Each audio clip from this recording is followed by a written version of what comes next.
point peut-on s'arranger avec la réalité sur les sites de rencontres? Alors c'est vrai qu'on est derrière son écran, on peut avoir la tentation de mentir un petit peu, d'arranger les choses. Et il y a une étude qui a été faite là-dessus, et 86% des gens le font.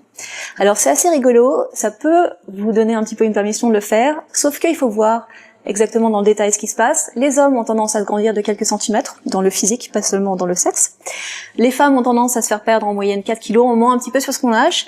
Et finalement, ce qu'il y a de commun à tout ça, c'est que c'est des mensonges qui finalement vont pas être repérables quand on arrive au premier rendez-vous. Sauf si vous arrivez avec le pèse-personne au café.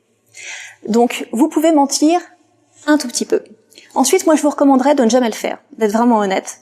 Parce que tous les mensonges que vous faites à court terme, vous allez les payer sur le long terme. C'est-à-dire qu'au moment d'aller au rendez-vous, vous allez avoir un petit moment où vous aurez plus de confiance en vous parce que vous vous dites, c'est pas exactement ça que la personne est venue rencontrer, c'est pas exactement moi.